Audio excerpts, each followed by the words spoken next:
Vous sortez, vous prenez vos bâtons et vous vous sentez plein d'énergie et en pleine forme. 1 heure de marche active et vous êtes certain d'avoir brûlé 1 tonne de calories et d'avoir renforcé tous vos muscles. Et si je vous disais que, très probablement, 90% de vos efforts ont été faits pour rien, qu'une seule et unique erreur, mais pratiquement universelle, transforme cette pratique de santé formidable en une simple promenade avec des accessoires inutiles à la main, cela vous semble provocateur? C'est précisément cette erreur, celle qui vole tous les bienfaits de la marche nordique, dont nous allons parler aujourd'hui. Je vous le promets, d'ici la fin de cette vidéo, vous regarderez vos bâtons d'un œil complètement nouveau et vous sentirez, peut-être pour la première fois, comment ce système doit réellement fonctionner. Faites-vous cette erreur? Vérifions-le ensemble. Avant d'aborder la principale erreur, revenons une seconde aux origines. D'où vient réellement la marche nordique? Contrairement à ce que beaucoup pensent, ce n'est pas une simple activité inventée pour les seniors. Dans les années 30, les skieurs finlandais cherchaient un moyen de s'entraîner pendant l'été, hors saison, pour maintenir leurs conditions physiques. Ils ont commencé à imiter la démarche du ski en utilisant des bâtons de ski classiques. L'idée était géniale. S'entraîner avec des bâtons permettait de solliciter non seulement les jambes, mais aussi tout le haut du corps, les épaules, le dos, les abdominaux, près de 90% des muscles du corps entier. Plus tard, à la fin des années 90, cette méthode a été adaptée pour le fitness grand public. On a légèrement modifié le matériel et on l'a appelé Nordic Walking ou marche nordique. L'idée centrale, dès le début, était le travail actif et puissant des bras, la poussée énergique qui crée cette charge unique. Lorsque l'on comprend cela, il est encore plus étrange de voir à quel point les gens ignorent l'essence même de cette discipline. Alors, attention, roulement de tambour. La principale erreur, celle qui réduit à néant tous les bienfaits de la marche nordique, c'est de traîner passivement les bâtons derrière soi. Imaginez un peu cette image classique que l'on croise souvent au parc. La personne avance et les bâtons, soit ils pendent mollement aux dragonnes, soit ils frottent à peine l'asphalte très loin derrière. Les bras sont souvent fléchis, les mouvements sont mous et il n'y a absolument aucun effort de propulsion. Le bâton, dans ce scénario, ce n'est plus un outil, c'est carrément un fardeau. Il n'apporte aucune aide, il est juste là. C'est un peu comme si vous achetiez un vélo de course ultra sophistiqué et que vous rouliez à la vitesse d'un piéton, sans jamais passer les vitesses. Vous n'exploitez qu'une infime partie de son potentiel. Dans la marche nordique, le bâton, c'est votre moteur, c'est le prolongement de votre bras. Il doit participer activement à chaque pas pour créer une impulsion supplémentaire et solliciter vraiment le haut du corps. Quand vous ne faites pas cela, tout l'intérêt de la technique s'écroule. Vous êtes en train de vous promener et non de vous entraîner. En fin de compte, vous trichez avec vous-même et avec votre corps. Pour une bonne compréhension, penchons-nous un instant sur la biomécanique du mouvement. Pourquoi ce mouvement passif est-il si néfaste? Lorsque nous marchons, notre corps fonctionne selon le principe du balancier ou de la coordination croisée. La jambe droite avance en même temps que le bras gauche et inversement. C'est un mécanisme naturel essentiel pour maintenir l'équilibre et garantir l'efficacité de la marche. La marche nordique vient justement amplifier ce schéma moteur naturel. Quand vous avancez la jambe droite, le bras gauche, tenant le bâton, doit être porté vers l'avant. Selon la technique idéale, le bâton est planté au sol à peu près au niveau du milieu du pied, ou légèrement en avant, et ce, avec un angle aigu. Et c'est là que tout se joue. Lorsque votre corps progresse, vous n'accompagnez pas simplement votre bras vers l'arrière, vous effectuez une poussée active et puissante. Vous vous propulsez littéralement avec le bâton en vous servant du sol comme point d'appui, exactement comme le skieur se propulse sur la neige. C'est ce mouvement de propulsion qui constitue le cœur de la marche nordique. C'est cette poussée qui sollicite la contraction des muscles du bras, de l'épaule, des pectoraux et surtout des grands dorsaux. Sans cette propulsion, toute la chaîne cinétique se trouve brisée. Le bras se déplace alors passivement, par simple inertie. Dans ce cas, les muscles du haut du corps ne participent plus à l'effort, ils restent de simples observateurs passifs.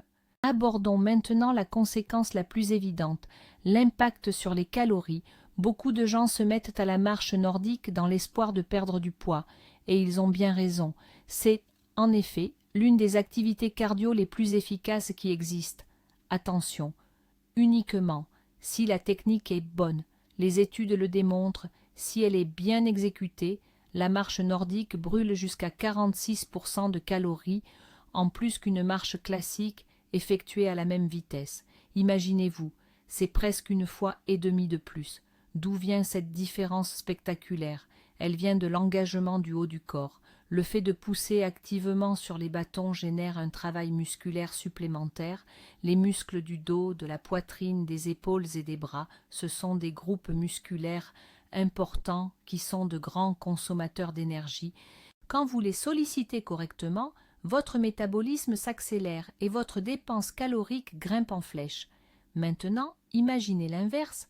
Vous vous contentez de traîner les bâtons derrière vous. Tout ce travail additionnel, toute cette dépense supplémentaire disparaît. L'énergie que vous brûlez chute et devient comparable à une simple promenade, une flânerie sans effort. Vous avez beau marcher et transpirer pendant 1 heure, du point de vue de la dépense énergétique, vous auriez pu vous promener sans bâton, avec exactement le même résultat. Poursuivons notre tour d'horizon des erreurs ou des occasions manquées.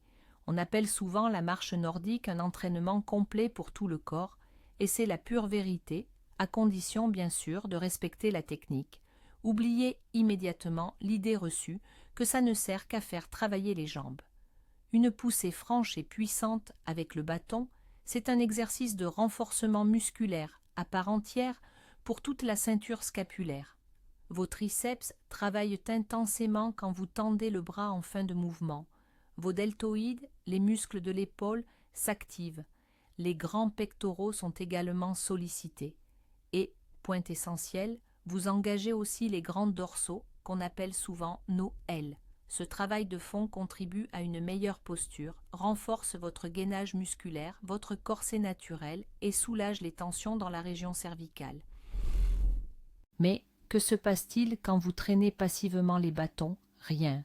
Absolument rien de tout ce que nous venons d'énumérer. Le haut du corps reste totalement inactif. Vous vous contentez de solliciter vos jambes, exactement comme lors d'une simple promenade. Au lieu d'une activité physique complète, vous n'obtenez que la moitié des bénéfices, et encore de manière très incomplète. Votre souhait de tonifier vos bras, de renforcer votre dos et d'améliorer votre posture restera malheureusement un vœu pieux. Pourquoi? Parce que l'outil idéal est dans vos mains, mais vous ne l'utilisez pas correctement. Beaucoup de gens pensent que les bâtons servent uniquement à soulager les articulations. Or, c'est seulement partiellement vrai, et uniquement si la technique est correcte. Quand vous effectuez une poussée active, vous suspendez en quelque sorte votre corps, reportant une partie de votre poids sur les bâtons. Cela réduit effectivement la charge d'impact sur les genoux, les hanches et même la colonne vertébrale. C'est particulièrement crucial si vous avez un excès de poids ou si vous souffrez déjà de problèmes articulaires. Mais que se passe-t-il quand, au lieu de pousser, vous vous contentez de poser le bâton devant vous, comme une simple canne? Vous transformez un outil dynamique en un support statique. Au lieu de vous propulser, vous commencez à vous appuyer dessus. Cela modifie totalement la biomécanique de votre marche. Vous risquez de basculer en avant sur les bâtons, ce qui perturbe la posture naturelle du corps et crée des tensions inutiles dans les poignets et les épaules. Au lieu d'un soulagement, vous risquez d'obtenir une surcharge, voire une blessure. Rappelez-vous, dans la marche nordique, le bâton n'est pas une béquille, c'est un levier qui vous propulse vers l'avant et vers le haut. L'utiliser simplement comme un support d'appui statique, c'est la principale erreur de technique. Parlons un peu de notre posture et de la façon dont nous respirons. L'exécution correcte de la marche nordique vous force en quelque sorte à vous redresser naturellement. Quand vous effectuez un mouvement de bras ample, que vous amenez le bâton vers l'arrière et que vous poussez fortement, votre cage thoracique s'ouvre. C'est tout simplement impossible à faire si vous avez le dos voûté. La technique en elle-même favorise donc l'adoption d'une posture saine et droite. Une fois ouverte, la cage thoracique permet à vos poumons de fonctionner à plein régime. Votre respiration devient plus profonde, plus régulière, et votre corps est bien mieux oxygéné. Résultat, vous gagnez en endurance et votre bien-être général s'améliore. Revenons maintenant à cette erreur courante. Le mouvement passif. Les balancements de bras sont courts et mous, les coudes sont pliés et il n'y a aucun véritable appui. Tout cela va de pair avec un dos voûté et des épaules tombantes. La cage thoracique est compressée et votre respiration reste superficielle. Non seulement vous n'améliorez pas votre posture, mais vous risquez d'aggraver des problèmes déjà existants. Au lieu de vous oxygéner pleinement, vous créez un déficit qui diminue l'efficacité de l'exercice et provoque une fatigue prématurée. Alors, à quoi ressemble le mouvement parfait? On va le décortiquer ensemble, point par point, pour que vous ayez une image très claire. Imaginez que vous êtes en train de marcher. Vous faites un pas avec le pied droit. Simultanément, le bras gauche, légèrement fléchi au niveau du coude, est porté vers l'avant. La main est bien relâchée, elle doit rester dans l'alignement de votre avant-bras. Le bâton est planté au sol avec un angle d'environ 45 degrés. Attention, c'est crucial. Il n'est pas vertical devant vous, mais bien incliné. Cet angle est indispensable pour la poussée qui va suivre. Au moment où le bâton touche le sol, vous resserrez légèrement la poignée pour bien le stabiliser. Ensuite, votre corps avance naturellement par inertie, il dépasse le point d'appui du bâton, et c'est exactement là que la magie opère. Le bras, restant presque tendu, continue son mouvement vers l'arrière, au-delà de la ligne de votre bassin. Vous transférez alors votre poids sur le bâton et effectuez une poussée puissante et bien marquée, comme si vous cherchiez à repousser la terre entière. En fin de poussée, votre main s'ouvre complètement et le bâton est uniquement retenu par la dragonne. Tout ce mouvement doit être fluide, puissant et surtout avec beaucoup d'amplitude. Maintenant, portons une attention particulière au mouvement de la main. C'est un ingrédient secret, souvent négligé, que beaucoup oublient. Pourtant, la bonne coordination est directement liée à l'efficacité de votre propulsion. Retenez cette règle simple. Je serre, je relâche. Quand vous amenez le bras vers l'avant et que la pointe du bâton touche le sol, vous serrez la poignée. Cela crée une structure rigide, essentielle pour bien transmettre l'effort. Puis, au moment de la poussée, lorsque votre bras passe derrière le corps, votre paume doit être complètement ouverte. À ce moment, le bâton repose uniquement sur la dragonne. Pourquoi est-ce si important? Premièrement, cela permet à la main de se détendre pendant une fraction de seconde, ce qui prévient la fatigue et les tensions inutiles dans les avant-bras. Deuxièmement, l'ouverture complète garantit l'amplitude maximale du mouvement vers l'arrière, ce qui se traduit par une propulsion plus longue et plus efficace. Imaginez que vous lancez un ballon. À la fin du geste, la paume se relâche, n'est-ce pas? C'est exactement le même principe ici. Si vous gardez la poignée serrée en permanence avec cette poigne de fer, non seulement vos mains fatigueront rapidement, mais votre mouvement deviendra raide et inefficace. Alors, entraînez-vous régulièrement. Je serre à l'appui, je relâche à la propulsion. Un autre aspect crucial de la bonne technique, c'est bien sûr le travail des jambes et du tronc. La marche nordique, ce n'est pas uniquement une affaire de bras, vous savez. Les jambes, elles, travaillent très différemment par rapport à une simple promenade. Le pas doit être légèrement plus ample que d'habitude, avec ce fameux déroulé du pied, très accentué, du talon jusqu'à la pointe. Autrement dit, on pose d'abord le talon, puis on transfère le poids doucement sur toute la plante du pied, et enfin on pousse énergiquement avec les orteils. Ce mouvement de déroulé donne une impulsion supplémentaire et fait travailler intensément les mollets ainsi que les muscles des cuisses. Et le tronc dans tout ça. Surtout, il ne doit pas rester statique. À chaque pas, à chaque balancement de bras, il y a une légère rotation au niveau de la taille. C'est un mouvement tout à fait naturel qui mobilise vos muscles obliques, ceux de l'abdomen. Comme ça, vous faites en prime un petit exercice pour les abdominaux. Pas mal, non? Lorsque tous ces éléments, le pas ample avec le déroulé, la poussée franche du bâton et cette légère torsion du tronc, se fondent en un seul mouvement rythmé, c'est là que la vraie marche nordique prend tout son sens. C'est une véritable chorégraphie du corps où chaque partie travaille à l'unisson. Mais comment savoir si votre technique est la bonne? Il existe quelques indicateurs très simples. Le premier et le plus important, vous devez ressentir la propulsion. Vous devez sentir que le bâton s'ancre dans le sol et pousse votre corps en avant. Si cette sensation est absente, cela signifie tout simplement que vous transportez les bâtons au lieu de les utiliser. Le deuxième indicateur concerne votre ressenti post-entraînement. Une légère fatigue doit se manifester non seulement dans les jambes, mais aussi au niveau des muscles du dos, des épaules et des triceps. Si seules vos jambes sont fatiguées, c'est un signe que le haut de votre corps n'a pas travaillé suffisamment. La troisième preuve, c'est votre vitesse. Grâce à une technique correcte, votre allure moyenne s'accélère naturellement par rapport à une marche classique sans que vous ayez à fournir un effort supplémentaire. Au contraire, une sensation de légèreté, voire d'envol, apparaît. Les bâtons semblent vous propulser d'eux-mêmes vers l'avant. Si vous marchez lentement et péniblement, il est fort probable que votre technique soit incorrecte. Pour corriger cela, essayez de vous filmer de profil et comparer votre marche à des enregistrements de référence. C'est le moyen le plus visuel de détecter et corriger vos erreurs. Démystifions une idée reçue très courante qui nous empêche souvent d'adopter la bonne technique. Cette idée, c'est que plus on brasse de l'air avec les bras, mieux c'est. En réalité, ce n'est pas tout à fait ça. Ce qui compte, ce n'est pas tant la force du mouvement que sa structure, et surtout l'impulsion finale. On peut agiter les bras très énergiquement d'avant en arrière, mais s'il n'y a pas cette poussée finale bien nette au sol, ce n'est qu'une simple imitation. C'est un peu comme à la boxe. Vous pouvez mouliner des poings devant votre adversaire, mais s'il n'y a pas d'engagement du corps et un coup de poing sec et direct, le coup ne portera pas. Ici, c'est la même chose. Concentrez-vous non pas sur le balancement, mais sur la poussée. Imaginez que vous devez vous repousser d'un mur qui se trouve juste derrière vous. Toute votre attention doit être focalisée sur cet effort final, cet aboutissement. C'est cette impulsion, et non l'agitation des bras, qui déclenche toute la chaîne de contraction musculaire. C'est elle qui génère le véritable effet bénéfique, aussi bien pour la santé que pour brûler les graisses. Ne cherchez pas l'effet spectaculaire extérieur, privilégiez l'efficacité interne du mouvement. Passons maintenant à la pratique. Comment corriger cette erreur principale? Il existe un exercice très simple mais incroyablement efficace.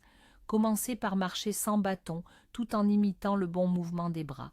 Faites de grands pas en balançant activement vos bras en opposition aux jambes. Vos bras doivent être presque tendus et le mouvement doit venir de l'épaule et non pas du coude. Sentez votre cage thoracique s'ouvrir, sentez comment votre buste se tord. Ensuite, reprenez les bâtons, mais sans mettre les mains dans les dragons. Tenez-les simplement par le milieu, comme des témoins de relais, et continuez à marcher en traînant les pointes au sol.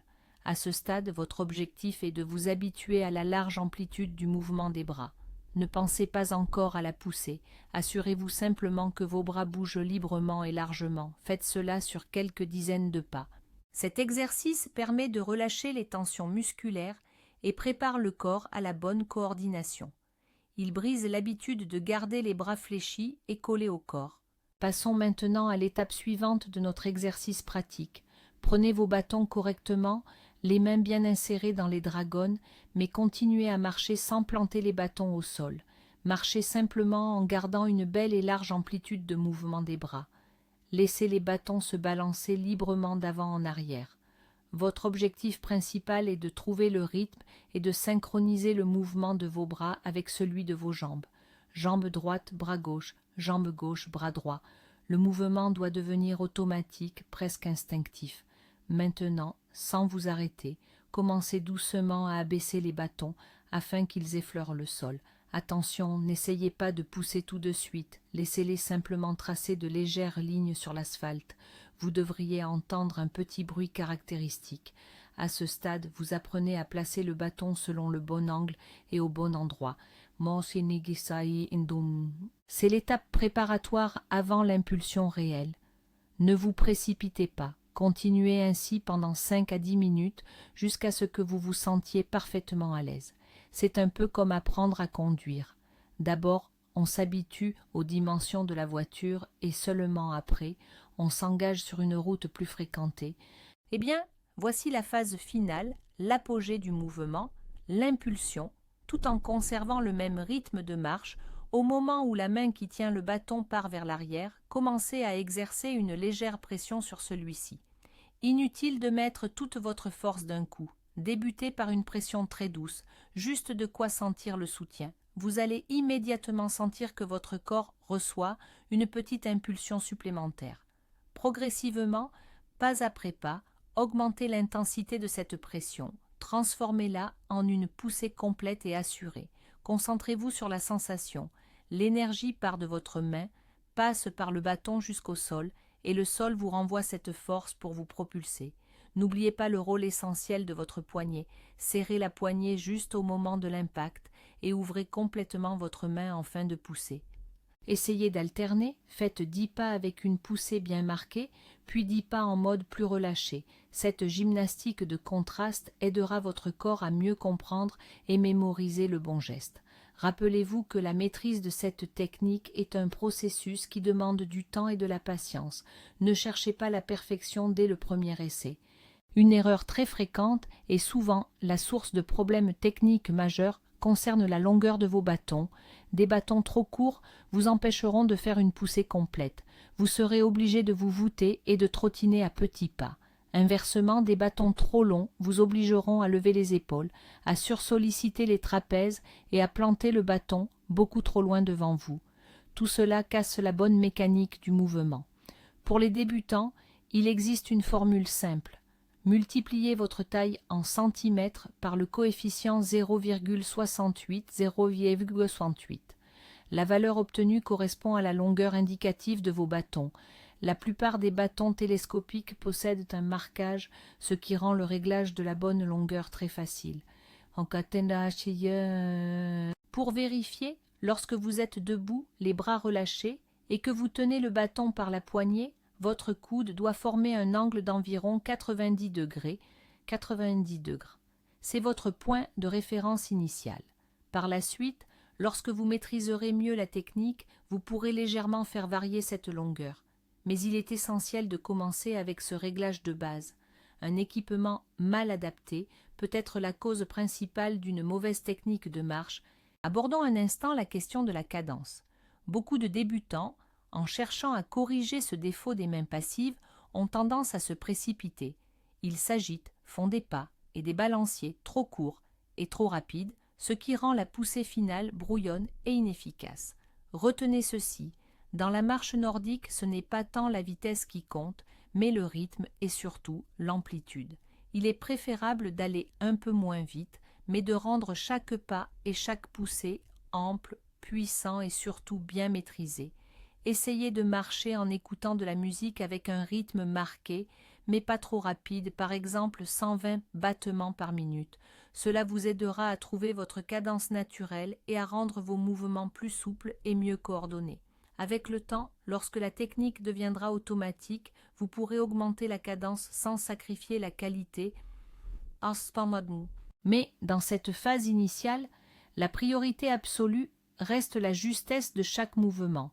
Nous construisons d'abord les fondations solides de la technique et c'est seulement après que nous augmentons la vitesse et l'intensité. La précipitation dans ce domaine est la voie directe pour ancrer de vieilles erreurs ou en acquérir de nouvelles. Attardons-nous maintenant sur un autre détail souvent négligé, l'endroit où vous portez votre regard. Où regardez-vous quand vous marchez? Si vous fixez vos pieds, votre cou et votre dos vont se courber automatiquement, vos épaules vont s'affaisser, et toute votre posture sera mauvaise. Or, dans une telle position, il devient presque impossible d'effectuer un bon mouvement de bras ou de réaliser une poussée efficace. C'est purement physique, c'est de la physiologie. C'est pourquoi, lorsque vous marchez, gardez la tête droite et dirigez votre regard vers l'avant, à environ 10 ou 15 mètres devant vous.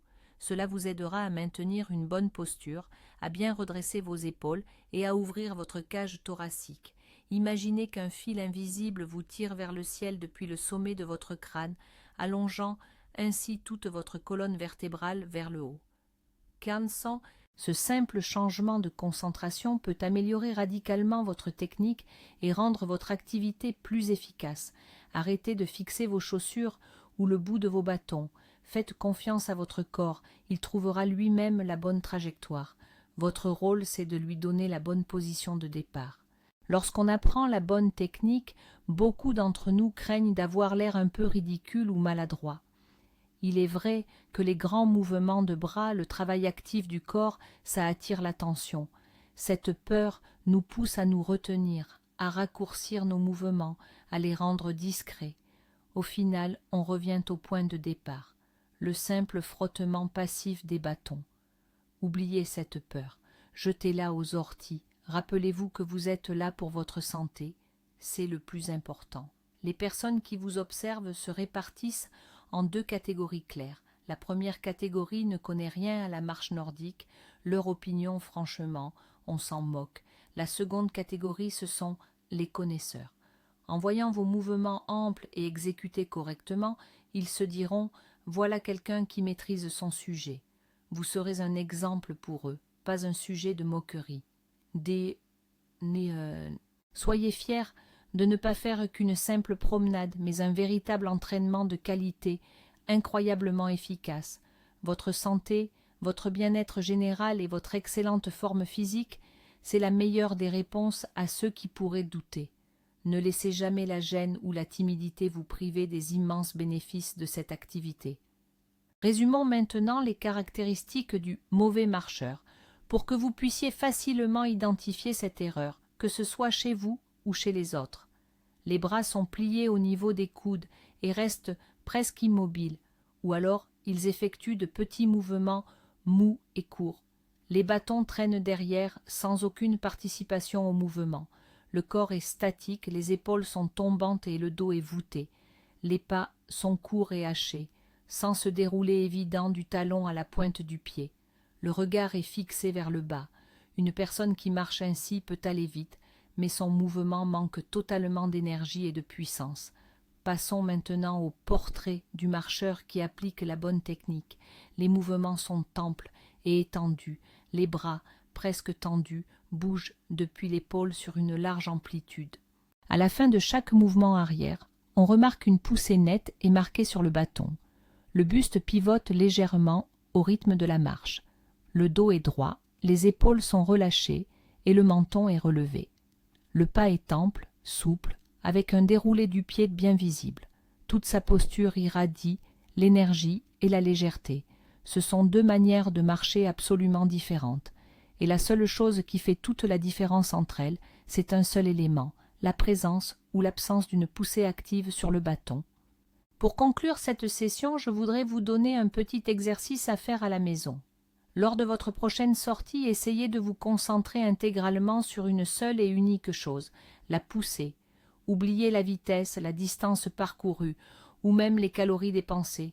Votre seul objectif sera d'exécuter, que ce soit 100, 200 ou 500, peu importe le nombre, des poussées parfaites, des poussées en pleine conscience. Sentez comment le bâton s'ancre dans le sol, sentez la tension des muscles de votre bras et de votre dos, ressentez la manière dont cette poussée vous propulse en avant, faites-en votre méditation.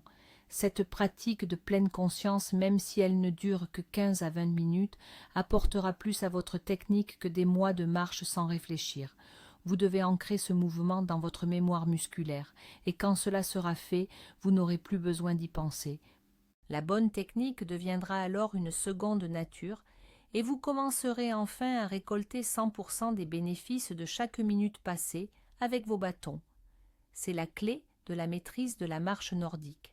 Eh bien, résumons maintenant.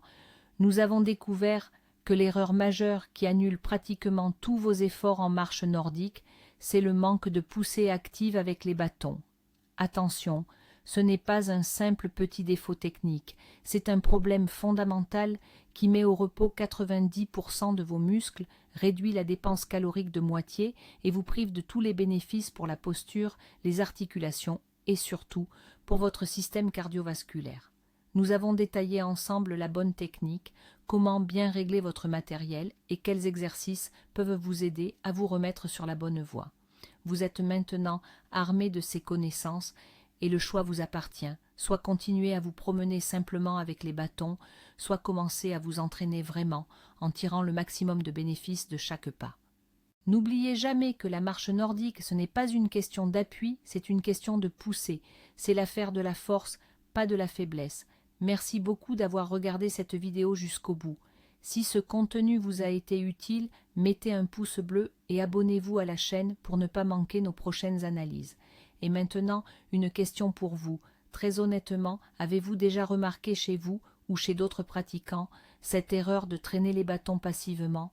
Partagez vos observations et votre expérience dans les commentaires. Discutons-en ensemble.